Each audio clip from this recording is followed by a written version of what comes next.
Righty. Well, my first question to you was, what draws you to figurative art? Figurative art. Um, I think it was just very natural for me. The figure really is the vessel for us, for people, for humans to live, to explore the world, in a physical sense. It's what carries us around, right? And so for me, trying to explore, my questions of what, why, how, where, when, all of that relating to life, it just naturally goes to the figure. It goes to the body. It goes to what carries us. Um, and it allows me to explore those explore those questions and look for the emotion, look for that energy. And it was just what I was naturally drawn to from an artistic standpoint. Do you prefer to work in charcoal or pastel? I think innately charcoal feels better for me. If I had to pick one or the other, I'd probably pick charcoal. There's just something very real to it, very, very deep. I love pastel, but charcoal would be my preference. I love charcoal. Just love charcoal, which you all know because you've all seen me in Zoom sessions with it smeared on my face. Yeah, And I think I have some right now. how did you participate in figure drawing prior to lockdowns? There was a couple sessions, or a couple people that hosted figure drawing sessions here in Charlotte before COVID, and that's really the only thing I did. I didn't do any photo references, didn't do any Zoom or anything like that. It was just going to my favorite one was actually at a brewery, and they had a private room in the back, and you go and get a couple pints and hang out and draw. That was my favorite one. Yeah, I can't imagine why. It definitely seems like a thing to do.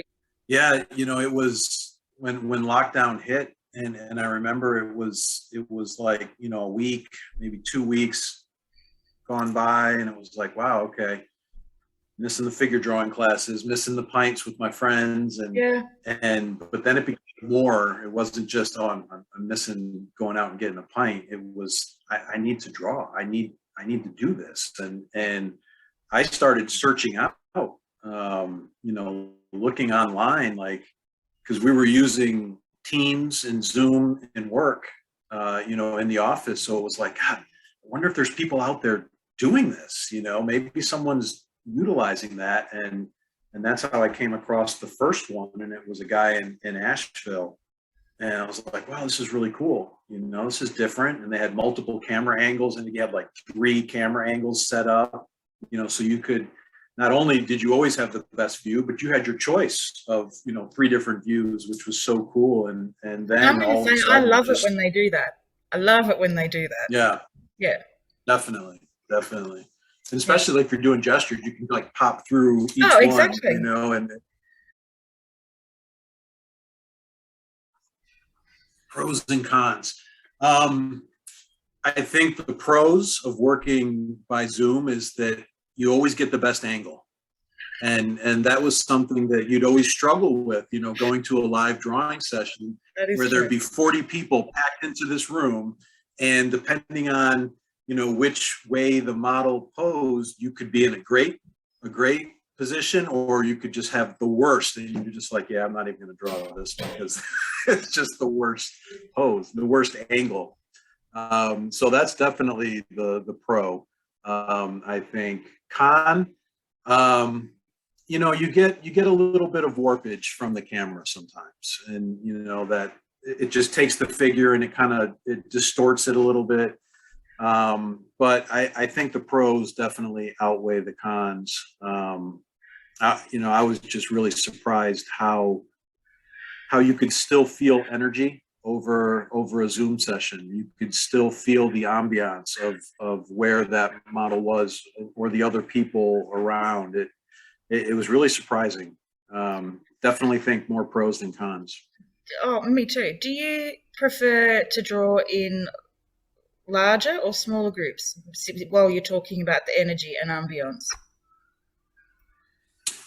Um, I think in person, I like a little bit smaller groups. I think maybe this is another pro of Zoom is that you can kind of tune out the other people if you want to. You can take that little window on the side and minimize it or push it Mhm. off, and then you can kind of feel like it's just you and the model, or you can get just like three people on the side, and just the people that you connect with or people you draw with, and um, so I think I tend to like smaller groups Mm. versus larger groups. Mhm. I think Yeah. the other con about Zoom is it always like makes my beard look crooked. Like I look at this now and I Nobody's think God, looking at you. it's going like one side or the other. Anyway, that's true. That's right. We're all looking at the mom. You're right. It's like me. You watch. I will absolutely wear charcoal next time we draw, and you won't even notice. I think, what is this exhibition about for you? Well, this was a great idea, and I have to give you an immense amount of credit for coming up with this idea, and to me it was fabulous. To be able to kind of bring the Zoom session to life and allow people to kind of get the feel of what it is like to be involved in a Zoom session like this, and to be able to have some snippets of me drawing or you drawing, and then the way it was all laid out. I think for me it was being able to participate with you and show how Zoom changed the figurative landscape. It changed how artists can work with models, how we can connect across the globe, Mhm. how two people who would have never ever met been able to collaborate and work together and have conversations and talk about art and talk about their work and influence each other in such a positive way. It that for me, it was being able to participate in this with you Mm. and kind of show the world, like, look, there was some really cool stuff that came out of this lockdown, that came out of this world changing pandemic, for good. you know so it was definitely a pleasure and an honor. I'm so happy to be involved in it. I've told you I don't need it to be an honour. I just wanted you to be happy. um, Yeah. I don't know that I think of myself as a landscape artist anymore. I like the term artist. I don't even think you need No, to say landscape artist, no. figurative artist. I have figurative artist on my Instagram because pretty much everything there is figurative. But I think you carry your landscapes into your figures and your figures into your landscapes. I think you're just a fantastic artist. Yeah, okay, we'll go with that. Be Bennett artist. I'll change my Instagram later. All It's right. it's been collaborating with you has been great, because I think um, as much as your work when we first met was landscape work, it still had an influence on me. You know, I remember going back and looking at your work through, you know, through Instagram and looking at the landscapes, and um, there was just such a fluidity in your lines, and that has completely carried over into your figurative work. And it's something that I've looked at and has influenced me in looking at the line work and kind of trying to take some of that as well into my work. It's I think for me it's been as much of a give and take, you know, where we would talk about work, we'd get done with the session and say, hey, look, here's what I did. It's all crap, it's all garbage, you know, because you know you're not feeling great about it coming out of the session. You know, sometimes you just all I did was shit today. It's just, you know, and then, you know, I'd share it with you and you'd be like, oh, look, that's not that bad. This one's all right. This is pretty good. And then you share your work, you'd be like, oh, I did all the crap. And I'd look at it and be like, what are you talking about? Like, this is fantastic. This is great. And so we'd be able to you know, bounce back and forth with that. And, you know, and I think we helped each other, you know, a little bit because, you know, how artists are. It was like super self-conscious that everybody else was drawing tonally and I was drawing lines, you know. Plenty of days, yeah, right? the lines were beautiful. The lines were beautiful and influential for sure. And you know, I think we did a good job. We did a good job of helping each other through those. I don't know if it's a post drawing, if there's like this 15, 20 minutes or a half an hour after you finish drawing where you're just like, maybe you're just so spent, you know, because it takes a lot of energy. Even, you know, that emotional energy, spiritual energy, because it's not, you know, it's not just an illustration. You're not just drawing a pretty picture. Like, you're putting yourself into this, you know, you're investing your soul, you're investing all of your emotions and your energy, and you're in this. And when you get done, I think it's just this, you're just empty, and you're just empty, and you don't have a rational mind to look at this work and say like, oh yeah, that really turned out good. You're just like, it's all shit. I hate my life. Because you left it all on the paper. You know, you left it all there. That's right. Your whole life. We did a good job of kind of like holding each other up and say, look, you know, hey, it's okay. Just, you know, take a breath. Oh, I think so. You know, and I can definitely look at the progression of my drawings, my work, and see where you came in, and how that changed my work. When I look at your feed, I just there is a point at which color explodes, you know, and I think, okay, okay, maybe there was a little bit of influence there, you know. Yeah, definitely. Yeah, and it was good, and I liked pushing into the color. It was, you know, pastels for me were relatively recent, because before my color was really acrylics and oils.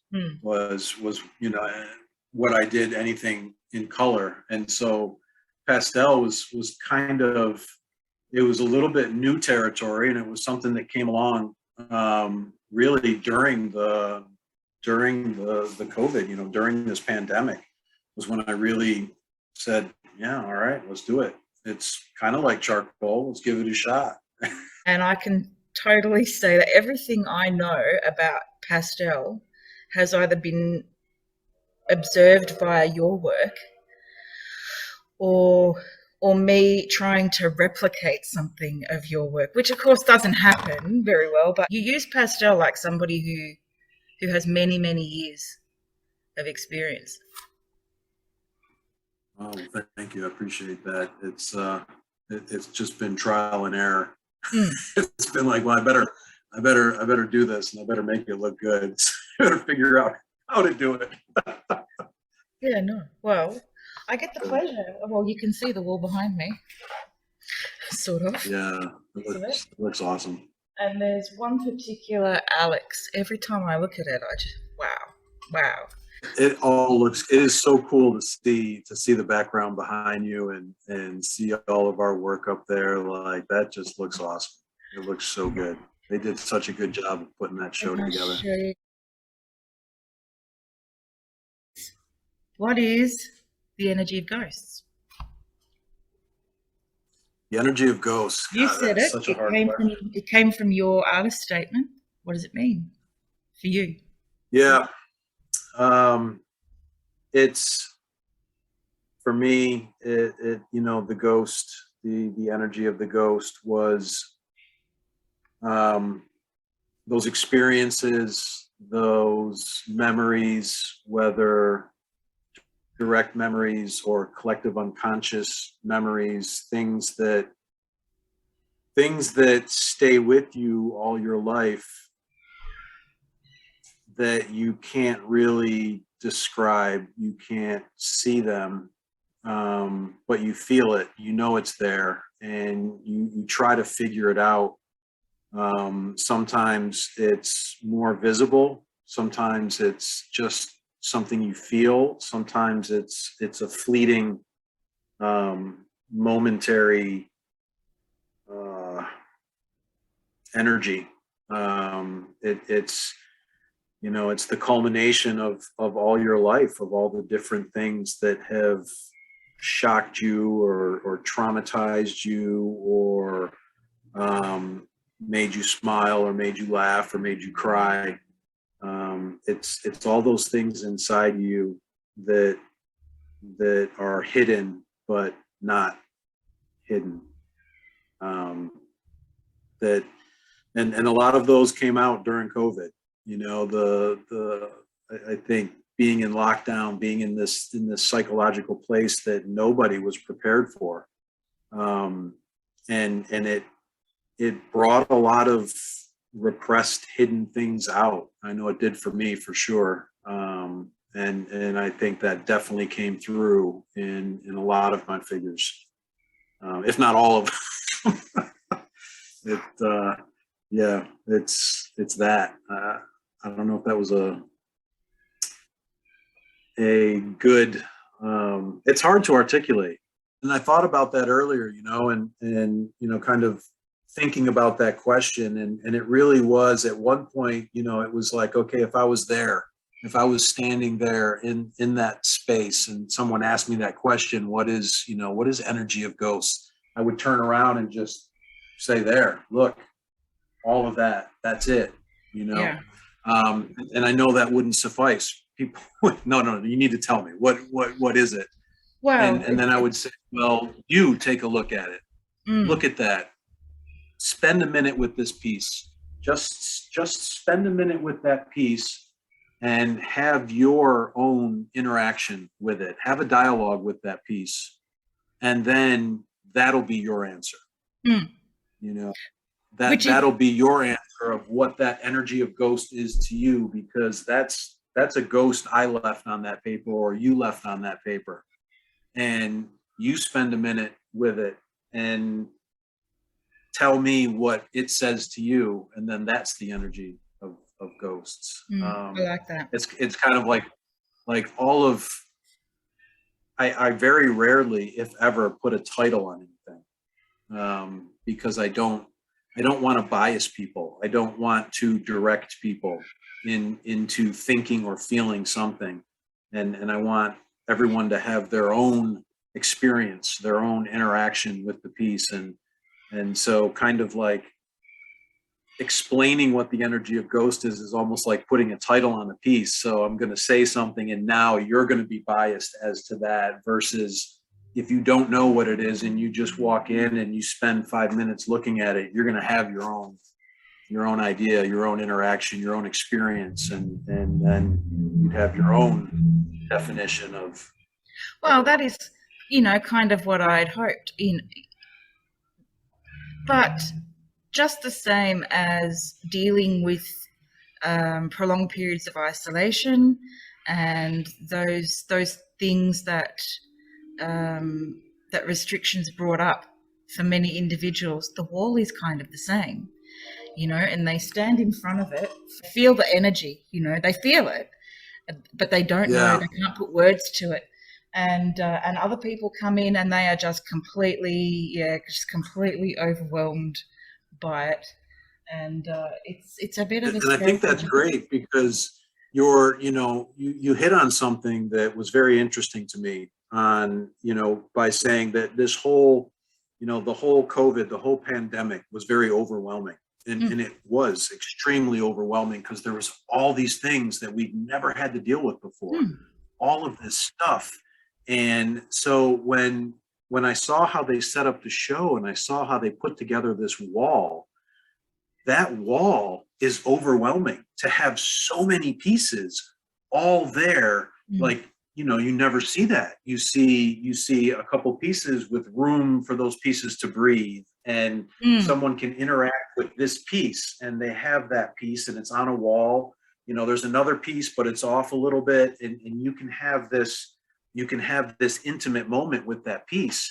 And when you stand and you look at that wall, it's like, how do I, there's that and so there's this overwhelming feeling, which ties in perfectly because that's what we were dealing with. We were dealing with this overwhelming pandemic and all of these emotions and these demons and ghosts and all these things that were coming out at us, from us, within us. And so I think it was brilliant.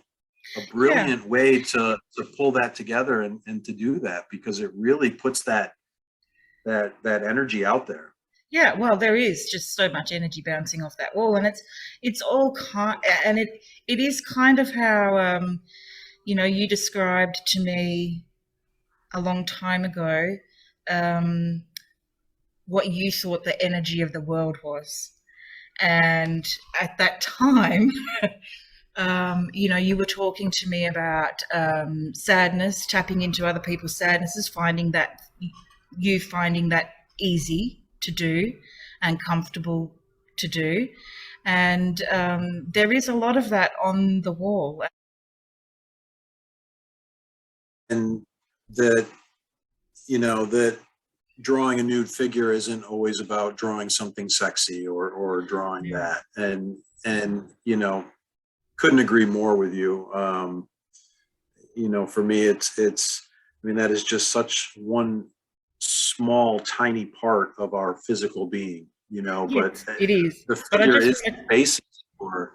But I just want to touch on that because we have a sign on the door warning people that this exhibition is based on the female nude. There is still, in our society, this problem with the nude. Yeah. And we know that the models have trouble with this on Instagram. And, there's this idea that if it's a piece of art, that somehow gets off scot-free, and it doesn't.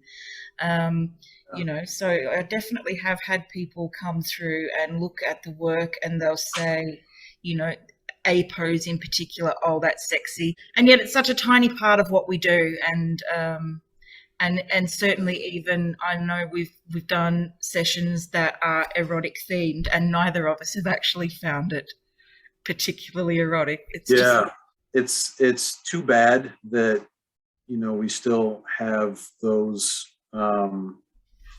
mindsets in different cultures and societies where the human figure can't just be the human figure. I mean, it is the most natural thing that we are, and I can stand in this space and occupy this moment of my life without clothes on, without it having to be sexual. It is just being alive, and I can feel emotion and I can express a pose that is emotive, and you can see the muscles and you can see the lights and the shadows, and it brings all of that out. And it is the furthest thing from being erotic or being sexual. It's just the human body.